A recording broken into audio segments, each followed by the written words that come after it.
सुवर्णा गाडगीळ आणि sons limited 1832 पासून।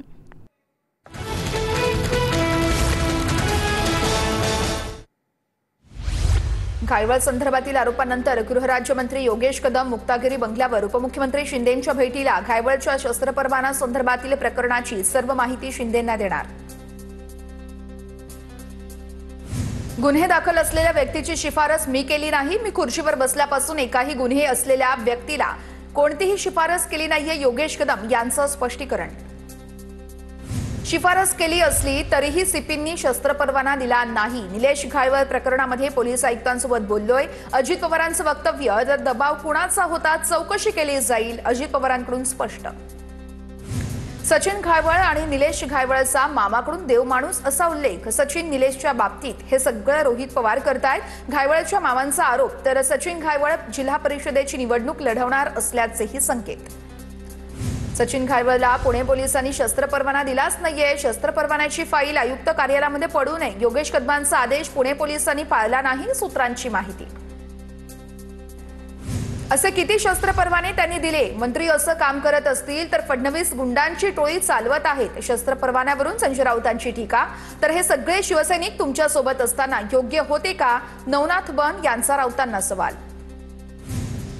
विधिमंडळातील मोठ्या पदावर बसणाऱ्या व्यक्तीने दबाव आणल्याचं रामदास कदम बोलले। राम शिंदेंसोबत निलेश घायवळचा संबंध जगजाहीर आहे, रोहित पवारांचं वक्तव्य। तर या प्रकरणी चौकशी करण्याची गरज आहे, रोहित पवारांची मागणी।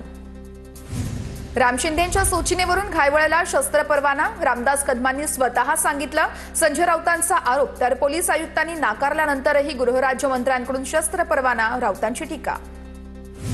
काही लोकांनी सचिन घायवळ सोबतचा फोटो पाठवला। फोटो पाहून व्यायाम करून वजन किती कमी करावं लागेल एवढंच वाटतं, रोहित पवारांचं मिश्किल उत्तर। दरम्यान काल नवनाथ बन यांनी रोहित पवार आणि सचिन घायवळचे एकत्रित फोटो दाखवले होते। चंद्रकांत पाटील धुतल्या तांदळासारखे आहेत का? त्यांनी निवडणुकीमध्ये गुन्हेगार वापरले। भाजपच्या लोकांनी माझ्यावर बोलण्यापेक्षा गुन्हेगारीवर बोलावं, धंगेकरांचा भाजपवर निशाणा। वरिष्ठांकडे कुणी माझी तक्रार केल्यास उत्तर द्यायला सक्षम आहे। भाजपच्या नेत्यांना पुणेकरांना उत्तर देता येत नाहीयेत, पत्रकार परिषदेतून पळून जातात। रवींद्र धंगेकरांचा पुण्यातील भाजप नेत्यांवर निशाणा। घायवळ मोहोळ यांच्या पक्षाचे कार्यकर्ते आहेत का? मुरलीधर मोहोळ पुण्याचं प्रतिनिधित्व करतात। मंत्र्यांनी लोकप्रतिनिधींनी अशा प्रश्नांची उत्तरं देणं टाळू नये। घायवळच्या प्रश्नावरून मोहोळ यांनी काढता पाय घेतल्यानंतर राऊतांचा निशाणा।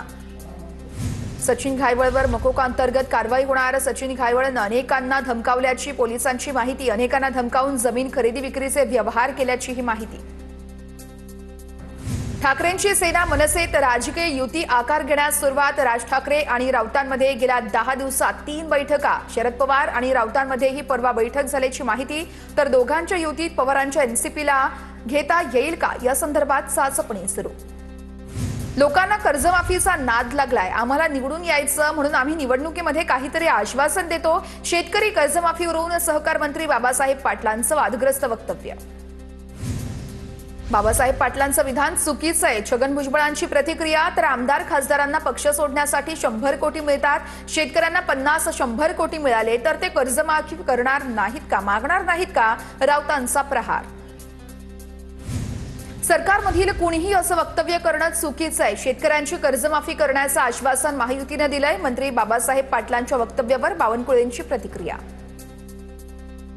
बाबासाहेब पाटलांच्या वक्तव्याची मुख्यमंत्री फडणवीसांनी दखल घ्यावी, ते दखल घेतील। बाबासाहेब पाटलांच्या शेतकऱ्यांवरील वादग्रस्त वक्तव्यावरून मंत्री संजय शिरसाट यांची प्रतिक्रिया।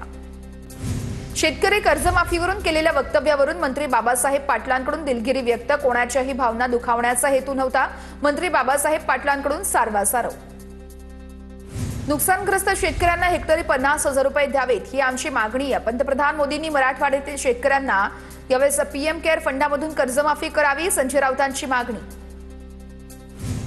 ब्रिटनचे पंतप्रधान शिंदे गटात पक्षप्रवेश करतात की काय अशी शंका आहे। ब्रिटनच्या शाखा प्रमुखपदी स्टारमर यांची निवड केली असं मला वाटलं। शिंदेंच्या शिवसेनेनं लावलेल्या बॅनरवरून राऊतांची टोलेबाजी। पंतप्रधान मोदींच्या अध्यक्षतेत रविवारी भाजप केंद्रीय निवडणूक समितीची बैठक। बिहार विधानसभा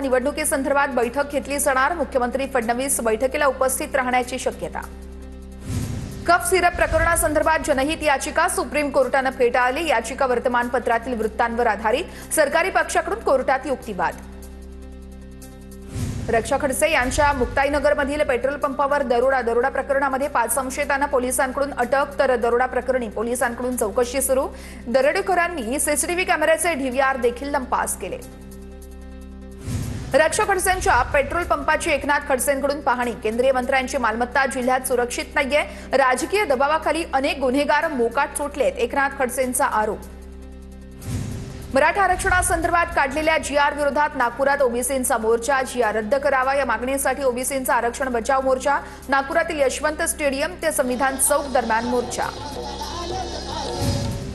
आज ट्रेलर है, पिक्चर अभी बाकी है, विजय वडेट्टीवारांचा इशारा। तर आमच्या मोर्चात कोणत्याही नेत्याचं ब्रँडिंग नाही। 2 सप्टेंबरचा GR ओबीसींच्या मुळावर उठलेला आरक्षणाच्या मुद्द्यावरून वडेट्टीवार आक्रमक। योग्य मार्ग काढला जाईल, नागपुरातील ओबीसी मोर्चाच्या पार्श्वभूमीवर उपमुख्यमंत्री अजित पवार यांची प्रतिक्रिया। ओबीसींच्या आरक्षणाला धक्का लागणार नाही, फडणवीसांचं आश्वासन। शिष्टमंडळाच्या भेटीत फडणवीसांनी आश्वासन दिलं आहे, चंद्रशेखर बावनकुळेंचं वक्तव्य। तुमच्या आधी 100 वर्ष आम्ही आरक्षण आहे, ओबीसी आरक्षणात आहोत। काँग्रेस राहुल गांधींनी सांगितलंय तसं करतात। सत्ता विरोधी पक्ष आमच्या विरोधात, हे खूप मोठं षडयंत्र आहे। मनोज जरांगेंचा हल्लाबोल। जरांगेंना पाठिंबा देणाऱ्या मराठा आमदारांना ओबीसी समाज मतदान करणार नाही। जरांगेंच्या बेकायदा मागण्यांना पाठिंबा देणाऱ्यांना ओबीसी घरी बसवणार। चौथी फेल जरांगेंसमोर सरकारनं लोटांगण घातलं, लक्ष्मण हाकेंची टीका। मोर्चा काढून नेतृत्व सिद्ध करण्याचा प्रयत्न करायचा, आमची संघटना हे करत नाही। चुकीच्या मागणीला मी समर्थन देऊ शकत नाही। राष्ट्रीय ओबीसी महासंघ मोर्चात सहभागी होणार नाही, बबनराव तायवाडेंची प्रतिक्रिया। 2 सप्टेंबर रोजी राज्य शासनानं काढलेला हैदराबाद गॅझेट लागू करण्याचा शासन निर्णय रद्द करावा, काँग्रेस आमदार सुधाकर आडबाले यांची प्रतिक्रिया। तर आडबाले ओबीसी मोर्चात सहभागी होणार। नागपुरात ओबीसी समाजाच्या महामोर्चाच्या विविध ठिकाणी प्रतिभा धानोरकरांचे होर्डिंग्स आणि बॅनरवरून वाद। हा ओबीसी समाजाचा मोर्चा, कोणीही श्रेय घेऊ नका, ओबीसी कार्यकर्त्यांची भावना। तर धानोरकरांच्या बॅनर्सवरून कार्यकर्त्यांमध्ये नाराजी। नागपूरमधील ओबीसी मोर्चातील बॅनर वेधून घेतोय सर्वांचंच लक्ष। 2 सप्टेंबरच्या मराठी कुणबी GRचं होर्डिंग मंचावर लावून त्यावर फुल्ली मारली। शेतकऱ्यांच्या विविध मागण्यांसाठी उद्या ठाकरेंच्या शिवसेनेचा हंबरडा मोर्चा। उद्धव ठाकरेंच्या नेतृत्वात छत्रपती संभाजीनगरच्या क्रांती चौकातून मोर्चाला सुरुवात होणार। हंबरडा मोर्चाचं उद्धव ठाकरे नेतृत्व करतील। हजारोंच्या संख्येने शेतकरी मोर्चात सहभागी होतील। छत्रपती संभाजीनगरमधील उद्याच्या हंबरडा मोर्चावर संजय राऊतांची प्रतिक्रिया। ठाकरेंचा उद्याचा छत्रपती संभाजीनगरमधील मोर्चा म्हणजे स्टंटबाजी। ठाकरेंच्या मोर्चात कोणीही शेतकरी सहभागी होणार नाहीत, आमदार नारायण कुचे यांचा हल्लाबोल। माणिकराव कोकाटे यांना पक्षाकडून मोठी जबाबदारी। आगामी मनपा निवडणुकीच्या पार्श्वभूमीवर 3 जिल्ह्याचे संपर्क मंत्री म्हणून निवड। नाशिक, धुळे, जळगाव जिल्ह्याचे कोकाटे संपर्क मंत्री। मराठी गुजराती नंतर उत्तर भारतीय मतांसाठी भाजपची मोर्चे बांधणी सुरू। छठपूजेच्या पूर्वतयारीचा आढावा घेण्यासाठी बैठकीचं आयोजन। मंगलप्रभात लोढा आणि अमित साटम यांनी बैठक बोलावली।